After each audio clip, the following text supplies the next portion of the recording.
Chapter 17. Subject: Shiphead, Ulena. Location: Illyria 2. "The diplomat ship arrived a while ago, you know," Luna said. "Well, it wouldn't be the government if we weren't kept waiting," Kreen replied. "We had been waiting 3 days for the diplomat to arrive. It was a nervous wait for me because the last thing I ever wanted to be was a diplomat. It's far too complicated. Trying to appease all of the different cultures of all of the different species while simultaneously trying to milk them for all they're worth seems like a lot more work than being shot at and shooting back. I could barely keep track of who was angry at who and why on my own crew, let alone the entire galaxy. And now we're dealing with what someone could easily mistake as an alliance of warrior races. I sincerely hoped that they had sent someone extremely competent. Director 3 seemed pretty reasonable, but we shouldn't press our luck.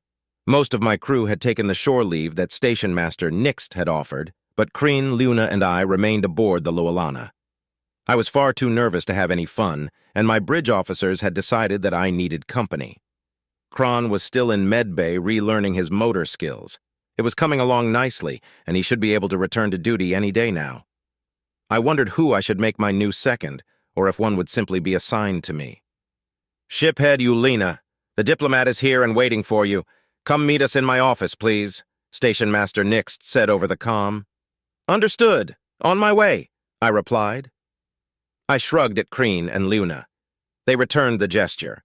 I got up and started to exit the ship.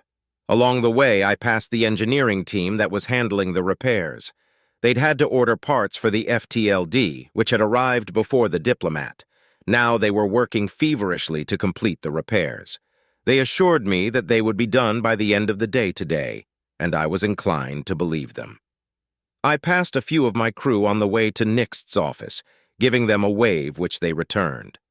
I had written the letters to the families informing them of the passing of their loved ones, and our dead had been sent off. I found myself hoping that they had found some peace as I knocked on the door to the station master's office. "Come in," Nixt's muffled voice came through the door. I entered and saw Nixt sitting in his chair. An Urakari in the diplomatic corps uniform was sitting across from him. As they turned, my jaw nearly dropped off my face in shock. "Hey, Ulena. Long time no see," Uluni said. My mother had written me a while ago letting me know that my sister had become a politician. I had thought at the time that she had meant that Uluni had become a mayor of some colony city. The diplomatic corps was a very high-ranking position in a politician's career, and most diplomats eventually become senators. I was very surprised to see that my sister had become an ambassador so quickly. I cursed myself for not writing my mother more often. "Hi, Uluni. This is a surprise," I said after swallowing a couple of times. "I can tell," she laughed. "I haven't seen you in, 13, 14 years?" "Yes, since I entered officer school," I said. Nobody would be able to tell we were siblings at a glance. My scales were brown and green, and hers were purple and blue. I was a good 4 inches taller than her, and she was far thinner than I. The only way that you could tell without being told is the Ul family syllable in our names. But even then you'd assume we were cousins, not siblings born 2 days apart from one another. I was older, of course. "So, tell me about the aliens. How's their temperament?" she asked in a professional manner while simultaneously maintaining her joyful demeanor. Creepy. "Right, yeah, they are friendly enough. My crew and I would be dead without their help. They fed us, treated our injured, and even repaired the majority of the damage to our ship." "Wait, did they scan our tech?" she asked with alarm. "No, they intentionally left our faster-than-light drive in its damaged state to avoid doing exactly that. Not that learning about our FTLD would have helped them much," I said with a shrug. "Right, says here they're more advanced than we are." More advanced is an understatement. They are able to precision warp in-system during a ship-to-ship battle. Our FTLD would have gone critical if we had even so much as tried that, I said, gesturing for emphasis. And their weapons are eons ahead of ours as well. They were very clear that they want us to know that they do not want to fight, and a fight would be very bad for us. "Okay. Well, if they don't want to fight, then what do they want from us?" she asked. "I don't know for certain. That's why you're here," I said with a bit of sarcasm. Nixt laughed a little. Indeed. They've been waiting for 3 days. We really should get things moving, Ambassador Uluni. Are you ready for contact? My sister sighed. As ready as I'll ever be. Nixt hit a button on his desk, and we all waited in silence for the Thanatos to answer the hail. This is Captain Reynolds of the USSS Thanatos. How can I help you, Station Master?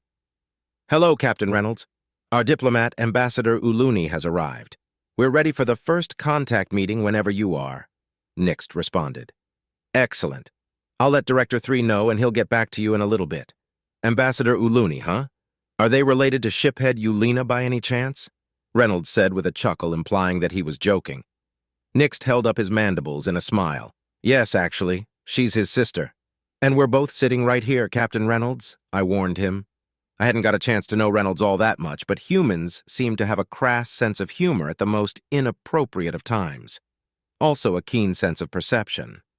Ah, hello, shiphead. Hope you're doing well. How's the repairs coming along? They're nearly finished. The engineers told me they'd be done by the end of the day. Good to hear. Anyways, Director 3 just messaged me saying he's ready to take over the call. I'm going to transfer you now, Reynolds said. A ping came from the comm indicating a new call had connected. This is Director 3 of the United Systems, came the distorted voice of the man in armor. Hello, Director 3. This is Station Master Nixt. Our diplomat has arrived. You'll be meeting with shiphead Ulena and Ambassador Uluni, Nixt explained. Understood. Can we meet aboard the station? Interrupted Uluni. We wouldn't typically want to meet on something that is armed. This station has defensive weaponry. I'm aware, said Director 3. The weaponry aboard the station consists of 450mm chain guns and 2 guided missile launchers, correct? All 3 of us looked at each other with wide eyes. Then Uluni and I looked at Station Master Nixt questioningly. Yes, he replied. That's correct. Then that will work for us. Not to offend you, but such light armaments are not a concern to us. Uluni turned to me and mouthed, Light armaments? I nodded emphatically. Nixt looked at Uluni cautiously. I personally have no problem welcoming aboard a small party for the meeting if that's all right with the ambassador. Yes, if you insist, then that will be fine, she said. Excellent, Director 3 said. I will be accompanied by Captain Hao Yu Wang, who is the commanding officer of the rescue team, and Lieutenant Sergei Babinin, who made face-to-face first contact. I assume you will keep a record of our meeting? Yes, and we will gladly offer you a copy as well, Uluni said. That won't be necessary. The reason I want to meet aboard the station that your ships cannot support our software. I've been assured that the station can. Would it be okay if one of our programs were to record our meeting? He meant one of the AI. Uluni looked at me quizzically. I saw a chance for a prank on my sister. Knowing the humans, it would amuse them as well. What kind of big brother would I be if I didn't take this chance? That should be fine, I said to her. Okay, she said. A guide will meet you at the airlock and we will see you in a conference room, Director 3. Understood. Out. I wondered which AI they would be bringing along. I kind of hoped it would be Tim because Omega seemed a bit too serious. Tim would at least keep the mood lively. I was suddenly thankful that Tim had been my introduction to AI. I felt a slight stab of pity for my soon-to-be shocked sister. When I remembered the massive difference in our pay, it faded pretty quickly. My sister and I went to the conference room. On the way, she was chatting about how lucky she felt to be a part of all of this, and how she missed her new house. Yeah, pity definitely gone. No regrets. She was yammering on about how beautiful Senate City is when a knock came at the door. Blenus opened it and escorted Director 3, Captain Wang, and Lieutenant Babinin into the room. The captain and the lieutenant were wearing their uniforms, and Director 3 was wearing his armor. They each took their seats. Thank you for allowing us aboard your station. I am Director 3 of the United Systems. I will be our lead ambassador for this first contact. This is Captain Wang and Lieutenant Babinin. He gestured to each. Thank you for taking the time to meet with us. I am Ambassador Uluni, and this is shiphead Ulena, whom you have met. I would like to extend the Republic's warmest welcome and deepest thanks for saving his life, Uluni said. It's a pleasure to help, Director 3 said with a slow nod. We return your warm greetings in kind and wish you to know that we come with peace in mind. Are you able to ratify a formal agreement? My hearts began to beat a bit faster. We are already treading into unfamiliar territory for me. I genuinely don't know if Uluni has that ability. Can a diplomat make a treaty?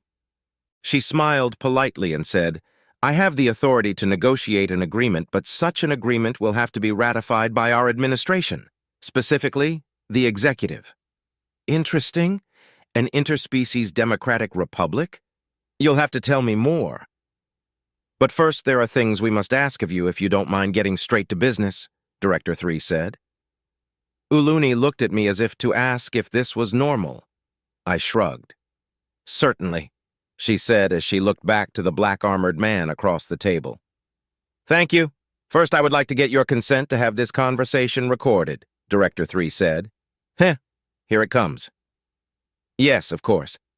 Such a historic moment certainly deserves to be preserved with as much accuracy as possible. We are already recording in case you weren't aware. Honestly, I had assumed you already were, Uluni said with a laugh. I don't think that's what he means, Madam Ambassador, I said with a slight grin. I'm pretty sure he's about to ask if it's okay if Omega or Tim come aboard the station. Uluni gave me a look that translated roughly to, who the hell are they? To which I responded with a look that meant, you should have read your fucking briefing. Just Omega would be fine. I'm sorry, Madam Ambassador, were you not informed of our AI? Director 3 said as we were glaring at each other. Her glare turned into wide eyes as his question hit home. No, sorry, I wasn't. Your AI, as in artificial intelligence? She asked. Sorry, Director 3, do you mind if I confer with our diplomat for a brief moment? I asked, before she could make a fool of herself. Certainly. We'll wait here, he said politely. I stood and gestured for Uluni to exit the room into the hallway. She got up and I followed her out of the room. As soon as the door closed behind me, she spun around. What the fuck? She asked. That's my line, I said. Why didn't you read your damn briefing? I skimmed it. This is my first contact, she yelled. I had to study the fucking protocols. But what the fuck do you mean they have AI? Well, if you had read your fucking briefing, you would know that these guys are so advanced they don't even consider the OU to be artificial intelligence, I yelled back. And after meeting 2 of their AIs, I don't either. She looked at me with a mixture of shock and incredulity. I gave her a similar look back because I was stunned that she had come to this so unprepared. But a little part of me was kind of happy that she was still the same sister that I grew up with. She never was good at homework. Okay, listen. The Omni Union are comprised of programs that these guys call virtual intelligences, or VI for short. Do not ask one of the AI what the difference is if you don't want to get compared to a lizard, I said quickly. You should give permission for one of the AI to board. We don't have a way to prevent it anyway. You'll understand if you get the chance to talk to it. Their AI can fucking talk? She asked. Yes, and frankly, they have a tough time shutting up. At least in my experience, I said. Anyways, they wouldn't ask if they didn't have a good reason for it, and as far as I can tell, they aren't malicious. They have their own laws regarding first contact, and their AI follow them to the letter. It's why they didn't fix the Loalana's FTLD. Yeah, but how do you know they aren't malicious? What if this is some sort of trick? She asked. Why would they need to trick us? They could destroy this entire station in no time at all, I said, knowing full well that she had seen the USS Thanatos. She remained silent and avoided eye contact for a few moments. Then she begrudgingly murmured an agreement, and we went back into the room. My apologies, Director 3. We were in such a rush that some materials must have been left out of the briefing. Ambassador Uluni is up to speed now, I said with a smile. I could tell that Lieutenant Babinin was trying very hard not to smile. That's all right, Director 3 said. My apologies as well, Uluni said. You may bring one of your AI aboard the station to record our meeting. Thank you, he said. He held up his hand for a moment while he looked like he was silently speaking to someone. Then he put his hand back down and said, Allow me to introduce you to Omega. Greetings, said Omega from the intercom. After a moment of shock, Uluni said, Hello, Omega. I am Ambassador Uluni of the Republic. I looked around for his hologram and was surprised that it didn't appear. Uluni looked at me curiously, trying to figure out what I was doing. Shiphead Ulina, this station doesn't have sufficient holographic emitters for me to project my avatar into this room, Omega said in a somewhat patronizing tone. Oh, right, understood, I replied sheepishly. Director 3 cleared his throat. Now that that's settled, let's begin. Yes, you said something about a treaty? Uluni said. Correct. We would like the assistance of the Republic in defending the system of Sol from Omni-Union attack. Shit. I could feel Uluni glance at me quizzically. I was very careful to keep my expression neutral and not betray how much I had bent us over for this particular request. Director 3 continued, We have enough firepower to keep them at bay for now, but we do not have enough ships on hand for a full defense if they attack in earnest. That was probably a lie, but on the other hand, the United Systems sounded like it had a lot of other things on its plate. For all I knew, they were facing down a different war on the other side of their space or something. I'm certain something can be arranged, Uluni said cautiously. How long have you been at war with the Omni-Union? Since shiphead Ulina Blind jumped into Sol with them hot on his tail, Lieutenant Babanin said. They attacked us on sight while we were trying to evacuate the crew of the RSV Lolana. I kept my neutral expression as I felt Uluni look back at me with a different kind of glare, one that made me feel lucky that we were in front of guests. Now she knew that we could not say no to this request because we had dragged them into this war to begin with. Or rather, I had. Even so, for diplomatic relations between the United Systems and the Republic to continue, she would have to negotiate a defensive pact, and the executive would have to sign it, and if he didn't sign it, then he wouldn't get elected next term once word got out. I really hoped that I wouldn't catch too much flack for this. I had been following protocol, and it's not as if it were intentional. I told myself that I'd be fine and calmed down. Okay, I understand now. Just a moment. Uluni pulled a communicator from her pocket, and I watched as she dialed Station Master Nixt. Station Master, could you please save a copy of the first contact so far and forward it to the address I'm sending you? Ask them to muster as many ships as we can and to prepare to jump to coordinates that will follow soon. Doing so now, Nixt said. Thank you, she hung up the comm. So, before we can formalize any type of treaty, I'd like to know a bit more about your people, specifically your use of artificial intelligence. Please, feel free to direct any questions about AI to Omega. Director 3 gestured to a speaker. Right. Hello again. Omega, Uluni began. Are you a servant of the United Systems? Yes, but not by force. I'm under contract to work with the military and the government of the United Systems. I am paid for my services and free to not renew my contract if I so choose, Omega said. I can even buy out my contract if I want to end it early. You get paid? Uluni asked with a bit of shock in her voice. Yes, slavery of any type is unlawful in the United Systems. I actually get paid more than Director 3, Omega replied with a bit of smugness. Director 3 cleared his throat. Actually, you get paid more than Captain Wong, Lieutenant Babanin, and myself put together. But you also work more than all three of us put together.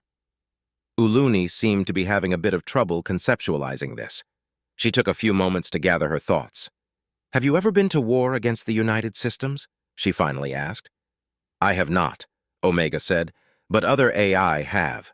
The matter was resolved amicably, and I won't answer any further questions on the subject. I'm sure we will share more of our history once diplomatic relations are further established. That's fair. Okay, final question. What makes you think the OU are not AI? When we were attacked, the OU managed to take control of one of our ships that happened to be carrying AI Tim. Tim identified the intruders as virtual intelligent programs.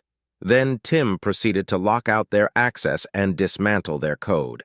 Once the report was filed, I confirmed Tim's findings, Omega said. To put it simpler, I know they are not AI the same way you know a lizard is not a Urikari. Uluni winced slightly at this explanation. I gave her a look to say, I told you so. Then she and Director 3 began to talk about the treaty, or defensive pact, or whatever it should be called. I found myself zoning out, every once in a while catching Captain Wong and Lieutenant Babanin doing the same. I had a good internal chuckle about that. Even beings as mighty as the humans were helpless against bureaucratic bullshit. I found myself wondering if Omega was also zoning out. Are you certain you want us to bring the Loalana back to Sol? Omega asked, satisfying one piece of curiosity and causing another in a single sentence. Yes, I'm sure I can convince his command to consider it a reprimand for dragging you into our war, Uluni said. I opened my mouth to speak, but she continued. This will serve as a demonstration of good faith, as well as allow my brother to keep his command of the Lolana. I suddenly didn't have anything to say that wasn't expletives. I closed my mouth. I looked at the document that was on the table. Apparently, Director 3 was going to remain here with Omega and a few Marines to continue diplomatic talks. The Thanatos and Loalana were going to head back to Sol to rejoin the defense. Once the Republic was able to muster a fleet, they would go to Sol to help out. Well, at least we weren't going to war with the humans. Shit.